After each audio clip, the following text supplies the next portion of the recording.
Por que eu não posso protestar ela? Porque para efeito jurídico ela não tem validade como uma duplicata. Por exemplo, uma nota promissória, eu não consigo descontar ela no banco. Ela tem efeito só para fórum de pequenas causas. Então, para poder receber por ela, é necessário que o tomador vá até pequenas causas, leve a nota promissória, explique o que aconteceu, e nessa vara de pequenas causas vai ser chamado o emitente, que é o devedor, para ambos fazerem um acordo que seja bom para ambas as partes e seja pago essa nota promissória ao tomador. Então, a nota promissória, ela é assim.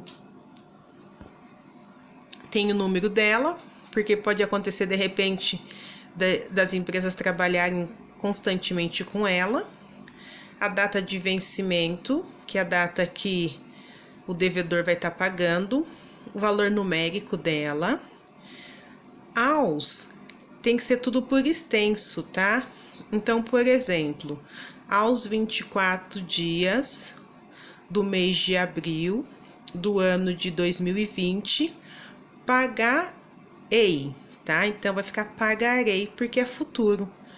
Por esta única via de nota promissória, vem o nome da pessoa que é o tomador, a pessoa que vai estar recebendo a nota promissória, o CPF ou o CNPJ. Ou a sua ordem, a quantia de o mesmo valor que eu coloquei lá em cima, numérico, aqui eu escrevo por extenso. Em moeda corrente deste país, pagável em normalmente dinheiro, tá? O emitente é o devedor. A data que está sendo emitida a nota promissória, o CNPJ ou o CPF do emitente e o endereço dele.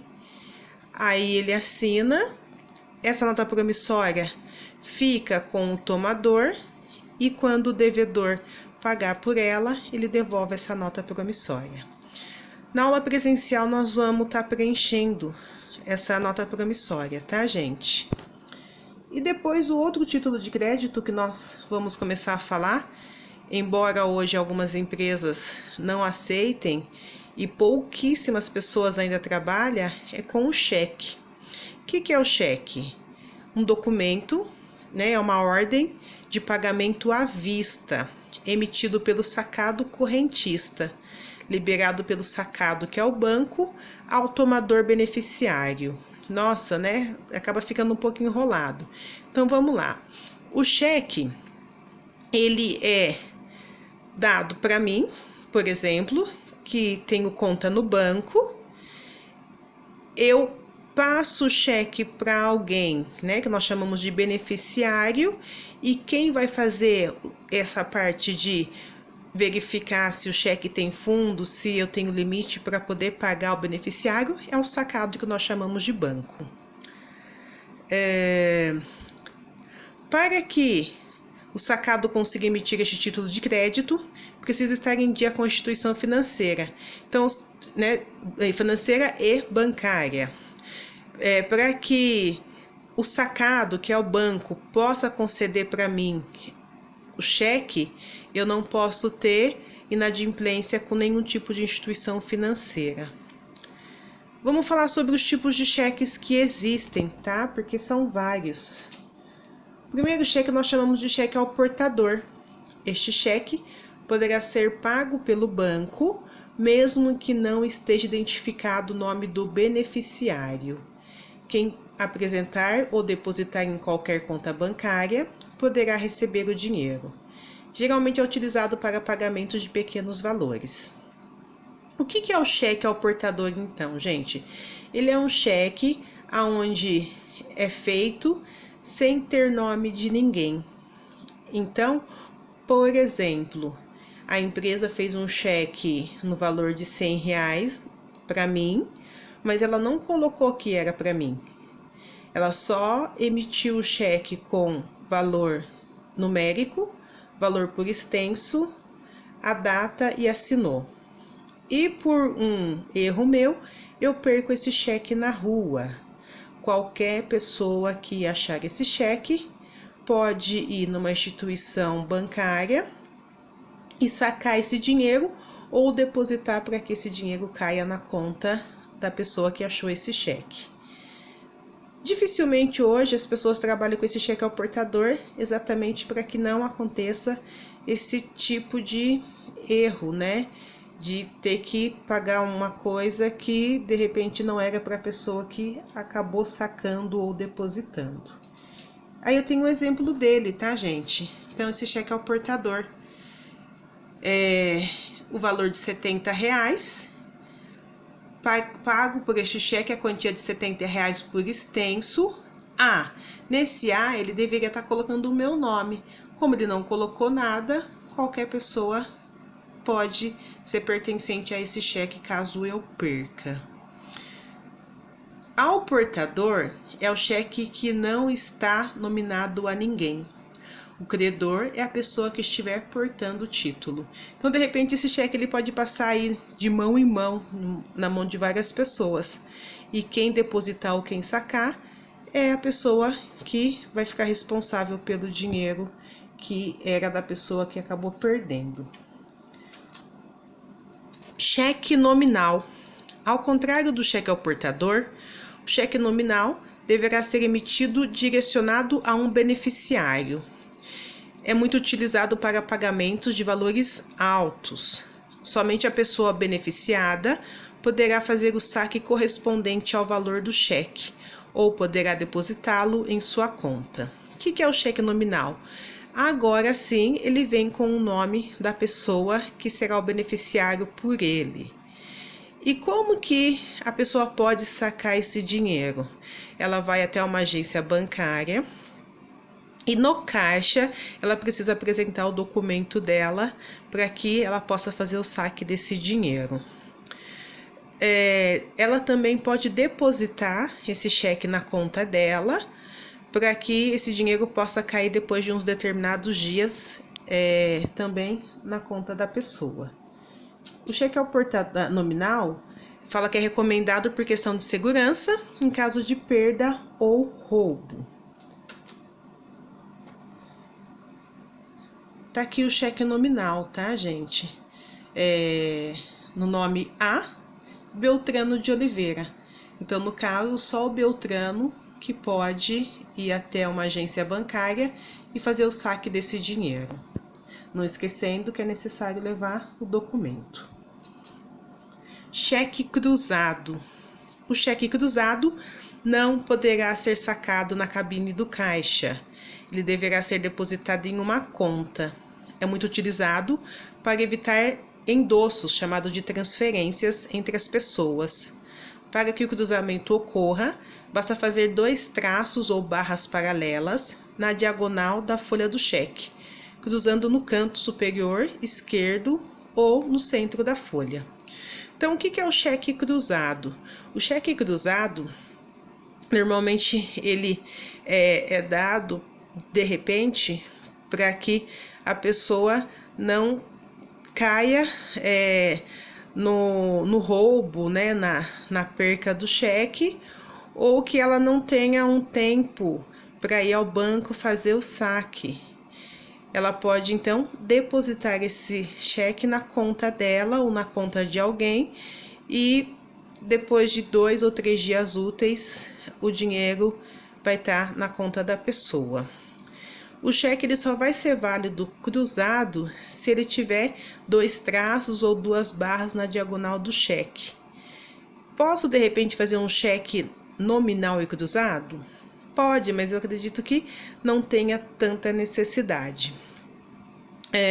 O cheque cruzado, como eu acabei de dizer, ele não pode ser sacado, ele só pode realmente ser depositado em uma conta bancária.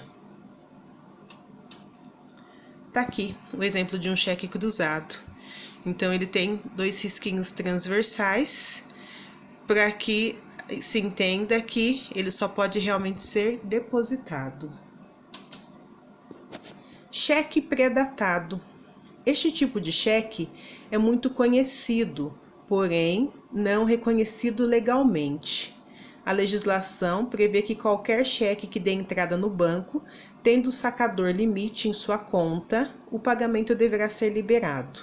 Caso não exista limite, o cheque será considerado sem fundo. Porém, o cheque pré-datado é muito praticado em outros países, incluindo o Brasil. Neste caso, são realizados acordos entre as pessoas sobre a possível prorrogação de data. O que é o cheque pré-datado? É aquele cheque que, por exemplo, eu faço uma compra hoje, dou um cheque para daqui 30 dias. O estabelecimento comercial que está recebendo o meu cheque, ele precisa respeitar a data, porque se eu estou dando esse cheque para daqui 30 dias, é o tempo que eu necessito para poder ter o dinheiro e pagar esse cheque que foi dado a esse estabelecimento comercial. Como fala aqui atrás, que ele não é reconhecido legalmente, que a legislação prevê que qualquer cheque que dê entrada no banco, tendo dinheiro, né, na conta, ele pode ser liberado.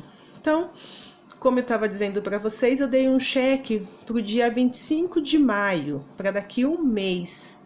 E o estabelecimento comercial não respeita a data do meu cheque, porque como ele não é reconhecido, não necessariamente ele precisa respeitar a minha data. Mas, na verdade, nós acabamos dando cheque como confiança.